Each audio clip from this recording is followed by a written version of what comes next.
જય સ્વામિનારાયણ. કેમ છો બધા? મજામાં છો? વેલકમ ટુ જ્યોતિ શ્લોક. ચાલો ભગવાનના દર્શન કરી લ્યો. જય સ્વામિનારાયણ દયાળુ. કેમ છો ભગવાન? મજામાં છો ને? અમારા સબસ્ક્રાઈબરને બધાને આશીર્વાદ આપજો ને મહારાજને સરસ આજે ગાંઠિયા ધરાવી દીધા છે મસ્તના, ને પાણી પણ ધરાયું છે. જય સ્વામિનારાયણ ભગવાન. કેમ છો ભગવાન? મજામાં છો ને? જો ભગવાને આજે મસ્તના ગાંઠિયા બનાવ્યા છે ને, તો ભગવાને ધરાવી દીધા છે નાસ્તામાં. ને ચાલો તુલસીજીના પણ દર્શન કરી લ્યો. જય સ્વામિનારાયણ તુલસીજી. કેમ છો? મજામાં છો ને? હું આજે બનાવું છું ફૂલી ગાંઠિયા. આજે હું બનાવું છું ફૂલી ગાંઠિયા. તેના માટે જોઈએ છે ચણાનો લોટ 500 ગ્રામ. એટલે મેં છે ને, એટલે તમારે તોલીને પણ 500 ગ્રામ લઈ શકો છો. ને મારે છે ને આ માપ છે 500 ગ્રામનું. એટલા માટે હું આવી રીતે મારા વાટકાનો માપ રાખું છું. બધા આવી રીતે લોટને ચાળી લેવાનો. વાટકા લોટ હોય ને તો 1 વાટકો ઓઇલ જોઈએ. તો મેં માપ પ્રમાણે લીધું છે. ને એમાં છે ને 1 ટેબલ સ્પૂન અજમો લીધો છે. ને 1 ટીસ્પૂન મારી પાસે છે ને હાફ છે, એટલે હું આ 2 મૂકીશ ખારાની. એમાં પાણી મૂકી દીધું, પછી એમાં 1 ટીસ્પૂન સોલ્ટ પણ મૂકી દીધું ને 1 ટીસ્પૂન ખારો મૂકી દીધો. તો હું બનાવું છું ફૂલી ગાંઠિયા. તેના માટે ગરમ પાણી મૂકી દીધું છે. 3 વાટકા લોટ હોય તો 1 વાટકો પાણી જોઈએ, ને 1 ટીસ્પૂન ખારો જોઈએ, ને એમાં 1 ટેબલ સ્પૂન મેં અજમો મૂકી દીધો. ને તેલ છે ને મેં આખો વાટકો નથી મૂક્યું, પણ થોડું ઓછું રાખી દીધું હતું. એટલે પાણી છે ને આખો 1 ફૂલી વાટકો જોઈએ. તો તેલ છે ને મેં થોડું કાંઠામાં રાખ્યું હતું, કે થોડું ઓછું રાખ્યું હતું, કે મને એટલું બધું વધારે તેલ નહોતું જોતું ગાંઠિયામાં, એટલા માટે. ને હવે છે ને સરસ રીતના ઉકાળી લેવાનું. ને ઉકળી જશે ને એટલે હું લોટમાં મૂકી દઈશ. ને મારી પાસે છે ને 1 વાટકાનો માપ છે, એ 500 ગ્રામ હતો. હવે છે ને પાણી ઉકળી જશે ને એટલે હું લોટમાં મૂકી દઈશ ને લોટને બાંધી લઈશ. હવે પાણી ઉકળવા આવ્યું છે, એટલે ઉકળી જશે ને એટલે હું જે ચણાનો લોટ 500 ગ્રામ લીધો હતો ને એમાં હું મૂકી દઈશ ને લોટને બાંધી લઈશ. હવે છે ને લોટમાં મેં થોડા મરીનો ભૂકો પણ મૂકી દીધો. મારી પાસે હતું ને તો મેં કીધું ચાલ મરીનો ભૂકો પણ મૂકું, કે ફૂલી ગાંઠિયામાં તેનો ટેસ્ટ સરસ આવે એટલા માટે. ને હવે છે ને પાણી ઉકળી ગયું છે ને હવે હું લોટમાં મૂકી દઈશ.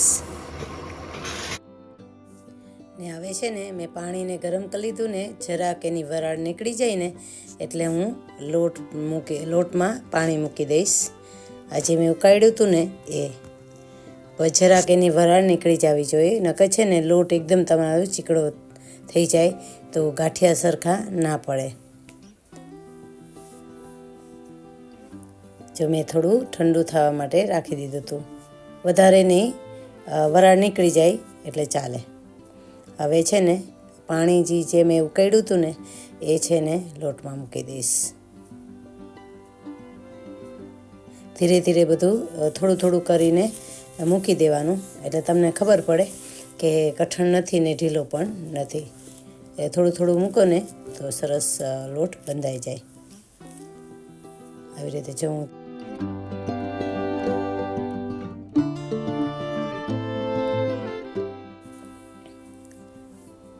આવી રીતે થોડું કરીને પાણી બધું મેં મૂકી દીધું.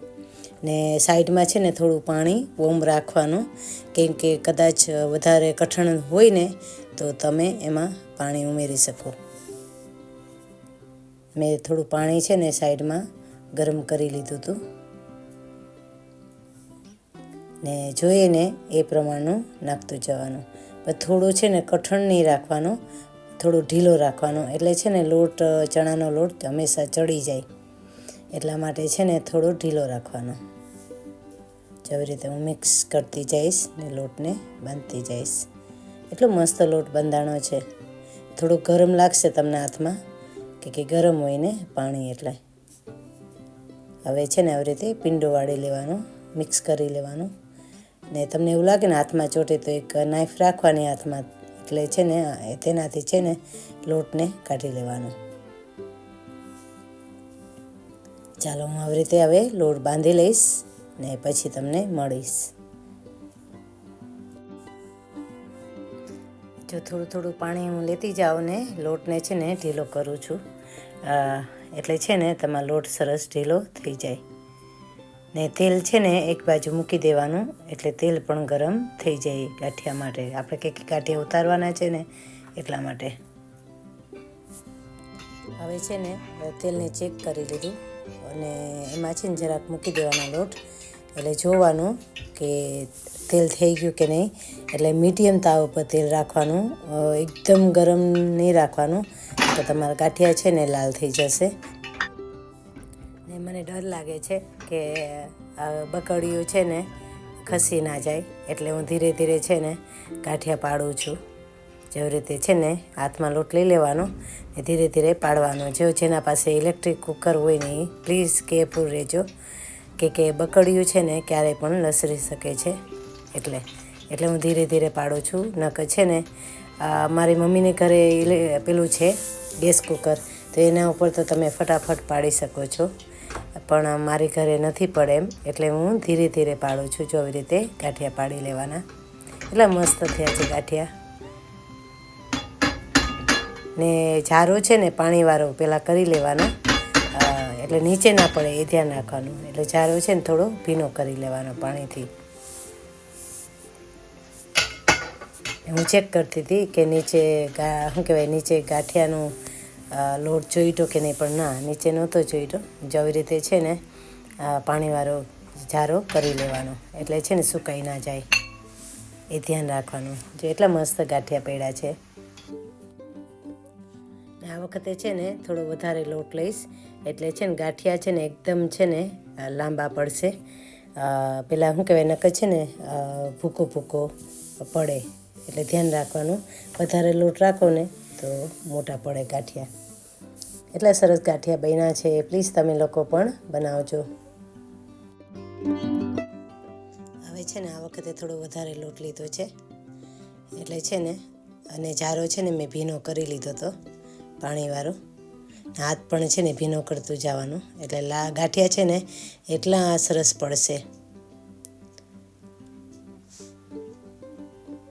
જો આ વખતે છે ને મેં વધારે લોટ લઈ લીધો ને હવે છે ને પાડું છું ગાંઠિયા.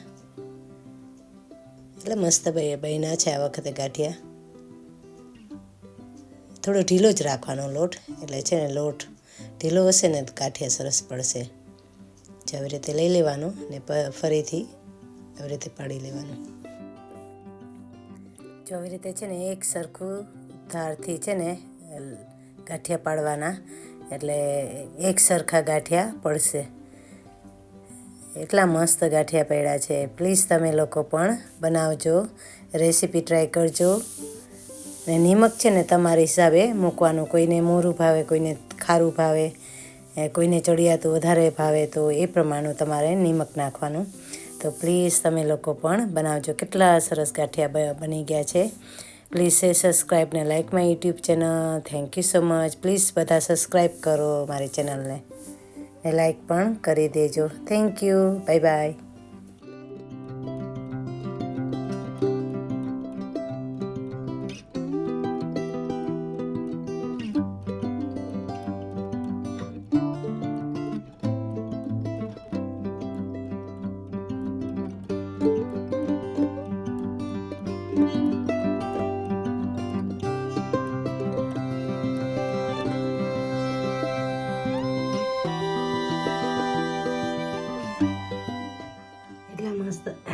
જો ફૂલી ગાંઠિયા આવી રીતે બને, જેવી રીતે બન્યા છે ફૂલી ગાંઠિયા. પ્લીઝ તમે લોકો પણ બનાવજો. મને માફ કરજો કે કેમેરો છે ને અડધો દેખાતો ને અડધો નહોતો દેખાતો. સેટઅપ કરવામાં છે ને હમણાં મેળ નથી પડતો, તો માફ કરજો.